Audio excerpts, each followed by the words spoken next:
සියපත ජෝතිෂ පර්යේෂණ ආයතනය මගින් ඉදිරිපත් කරන 2026 වර්ෂයේ වර්ෂ ලග්න පලාපල පිළිබඳවයි අපි මේ සාකච්ඡා කරන්නේ. මිථුන ලග්න හිමියාට කොයි ආකාරයෙන්ද 2026 වර්ෂය බලපාන්නේ කියන දේ අපි සාකච්ඡා කරනවා. මිථුන ලග්නෙන් උපන් ඔබගේ ලග්නාධිපති බුධ, රවි, සිකුරු සහ කුජ සමග යෝග වී 7 වෙනිට ගෝචර වීමක් අපිට පෙන්눔 කරනවා.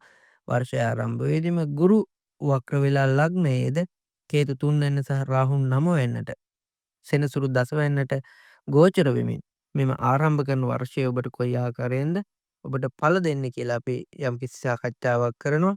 මේ වර්ෂය මුලම 2026 ලබන්නා වූ මේ වර්ෂය මුලම ඔබ සිහි තබා ගන්නට ඕන. ඉතාමත් කැපවීමෙන් සහ උනන්දුවෙන් තමා රැකිරක්ෂාවල නිරත වෙන්න ඕන. නැත්නම් තමා කොපමණ හොඳින් වැඩ කරත් උසස් නිලධාරීන්ගෙන් ඔබට යම් යම් ගැටලු පීඩාකාරී තත්ත්වවලට ඉස්සෙල්ලාම යොමු වෙන්න පුළුවන් කියන දේ අපි ප්‍රධාන වශයෙන්ම කියනවා. මොකද සෙනසුරු කියන ග්‍රහචාරය ඔබගේ දසවැන්න රැකියා ස්ථානයට ගෝචරයෙන් පැමිණිලා ඉන්නවා.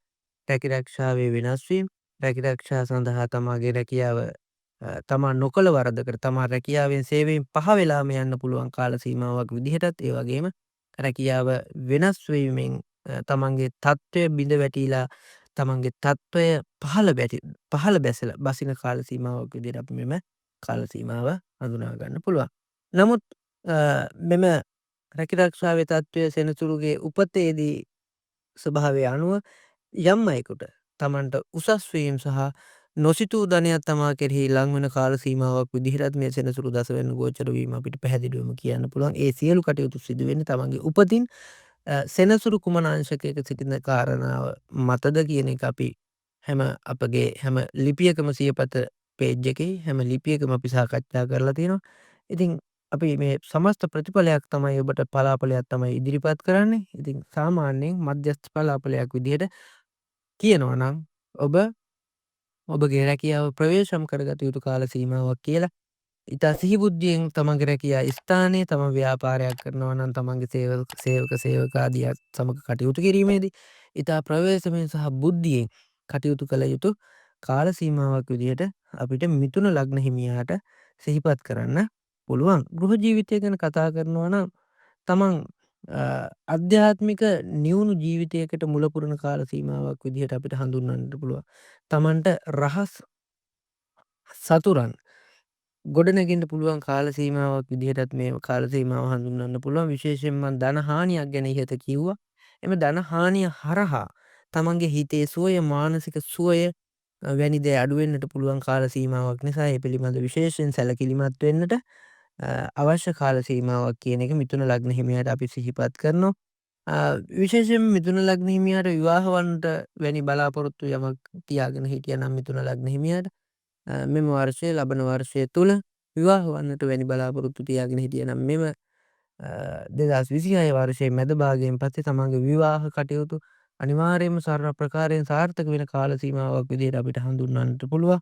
ඒ වගේම තමන්ට විවාහ වන්නට සහකාරියක් නොමැතිව ඔබ කල් ගත කළා නම් ඔබට මිථුන ලග්න හිමියාට මේ ග්‍රහ ගෝචරයත් සමග අනිවාර්යයෙන්ම ඔබට වර්ෂයේ මාර්තු මාසයෙන් වැනි පසු කාලයේදී ඔබට හොඳ සහකාරියක් පවා ලැබෙන්නට පුළුවන් කියන කාල සීමාවක් විදිහට අපිට හඳුන්වන්නට පුළුවන් වෙනවා. ඒ වගේම විවාහයෙන් පසු වාසනාවත් විවාහයෙන් පසු දියුණුවත් තමන් වෙත ඇදී එනවා මේ මිථුන ලග්න හිමියන්ට.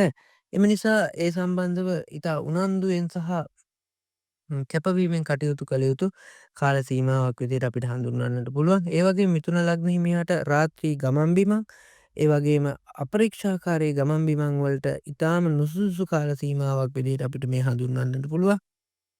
මොකද කියනවා නම් රාහු ග්‍රහචාරය සහ සෙනසුරුගේ ග්‍රහචාරය අනුව බලන කල ඔබට යම්කිසි හදිසි අනතුරක්, කරදරයක් වැනි දෙයක් සිදුවෙන්න තියෙන ඉඩකඩ ඉතාම වැඩි බැවින් ඔබ ඉතාම ප්‍රවේශම් විය යුතු කාල සීමාවක් විදිහට අපිට හඳුන්වන්නට පුළුවන් මෙම කාල සීමාව 2026 වර්ෂය. ඒ වගේම ඔබ කාල සීමාවක් ඉතා දිගු කාල සීමාවක් ඔබ යම්කිසි සැලැස්මකට අනුව කටයුතු කරගෙන ආව නම් එය අධ්‍යාපන කටයුත්තක් වෙන්න පුළුවන්. එය තමන්ගේ ව්‍යාපාරයේ දියුණුවට කටයුත්තක් වෙන්න පුළුවන්. ඔබ නොසිතූ ආකාරයෙන් මෙම බලාපොරොත්තු සඵල කර ගැනීමට උනන්දු වන්නේ නම් ඔබට මෙම කාල සීමාව ඉතාමත් ශුභදායී වෙනවා. නමුත් යම් ප්‍රමාද දියුණුවේ යම් ප්‍රමාදයක් මෙම වර්ෂයේ මැදක් භාගයක් පමණ වන විට පැහැදිලිවම ඇති බැවින් ඔබ ඒ සඳහා විශේෂ වැඩපිළිවෙලක් සකස් කළ යුතුමයි. තමන්ගේ ඉදිරි ජීවිතය තමන්ගේ ඉදිරි දියුණුව කොයි ආකාරයෙන්ද සලසා ගන්න කියන එකට වෙනම වැඩසටහනක් ඔබ නිෂ්පාදනය කරගෙන ඔබේ යනුව කටයුතු කිරීමෙන් ඔබට ජයග්‍රහණය කරා යාමට අනිවාර්යයෙන්ම හේතු වෙයි මේ මිථුන ලග්න හිමියාට. ඔබ විදේශ රටකට ඉල්ලුම් කර තිබුණේ නම් විශේෂයෙන් යුරෝප වැනි රටකට ඔබ ඉල්ලුම් කර තිබේ නම් මෙම මිථුන ලග්න හිමියාට වර්ෂයේ මැද භාගයෙන් පසු කාල සීමාව ඔබට අනිවාර්යයෙන්ම එම බලාපොරොත්තු ඒ ආකාරයෙන්ම ඉෂ්ට සිද්ධ වෙන කාල සීමාවක් විදිහට මෙම කාල සීමාව අපිට හඳුන්වන්න පුළුවන්. ඒ වගේම විශේෂයෙන් මතක් කරන්න ඕන මිථුන ලග්න හිමියාට සෞඛ්‍ය තත්ත්වය ගැන අපි කතා කරනවා නම් විශේෂයෙන්ම අධිරුධිර පීඩනය ඒ වගේම කොලෙස්ටරෝල් වැනි රුධිරයේ සෙම ස්වභාවය වැඩි වෙන කාල සීමාවක් වගේම නිතර මානසික අවපීඩනයට ගොදුරු වෙන්න පුළුවන් කාල සීමාවක් විදිහට අපිට හඳුන්වන්නට පුළුවන් වෙන කාල සීමාවක්. විශේෂයෙන් මිථුන ලග්න හිමියාගේ පියා මිථුන ලග්න හිමියාගේ පියා මේ යන කාල සීමාවේදී යම් රෝගාබාධ වලට ලක් වෙන්න පුළුවන් කාල සීමාවක් නිසා ඒ පිළිබඳව විශේෂ සැලකිල්ලක් දක්වන්න ඕන. මිථුන ලග්න හිමියන් තමන්ගේ පියා පිළිබඳ පියාගේ අසනීප තත්ත්ව පිළිබඳ ඉතාම සැලකිලිමත් වෙන්න ඕන කාල සීමාවක් කියලා අපිට පැහැදිලිවම හඳුන්වන්න පුළුවන් මෙම කාල සීමාව. ඒ වගේම මිථුන ලග්න හිමියන්ට ධනය රැස් කිරීමේදී ඉතා ප්‍රවේශම්ව කටයුතු කරන්නට වෙනවා. මොකද හේතුව තමන් ධනය වැඩිපුර රැස් කරන්නට යෑමෙන් තමා සතුව තිබෙන්නා වූ ධනයක් නැතිවන්නට පුළුවන් කාල සීමාවක් නිසා ඉතා ප්‍රවේශමෙන් ඔබ දිනෙන් දින දියුණුවට පත්වන්නට ඔබ ඉතා සැලසුම් සහගතව මෙම කටයුතු සිදු කරන්නට අවශ්‍ය කාල සීමාවක් විදිහට අපි මිථුන ලග්න හිමියාට මතක් කරනවා සිහිපත් කරනවා. ඒ වගේම පැහැදිලිවම කියන්න අවශ්‍යයි මිථුන ලග්න හිමියාට මේ අපි ඉදිරිපත් කරේ සමස්ත පලාපලයක් තමන්ගේ ග්‍රහචාරය තමන්ගේ ග්‍රහයෙන් සිටින අංශකය මත මෙම පලාපල යම්කිසි දුරකට වෙනස් වන්නට පුළුවන්. නමුත් සමස්තයක් විදිහට ගත්තොත් මේ මිථුන ලග්න හිමියාට ඔබට මධ්‍යස්ථ ඵලගෙන දෙන්නා වූ කාල සීමාවක් විදිහට අපිට හඳුන්වන්නට පැහැදිලිවම පුළුවන්. එම නිසා තමන්ගේ වැඩ කටයුතු තමන්ගේ රාජකාරී කටයුතු තමන්ගේ ව්‍යාපාර කටයුතු ආදී අධ්‍යාපන කටයුතු ආදී තිබෙන්නා වූ සියලු කටයුතු සඳහා ඔබ වැඩ සැලැස්මක් සාදා ගන්න.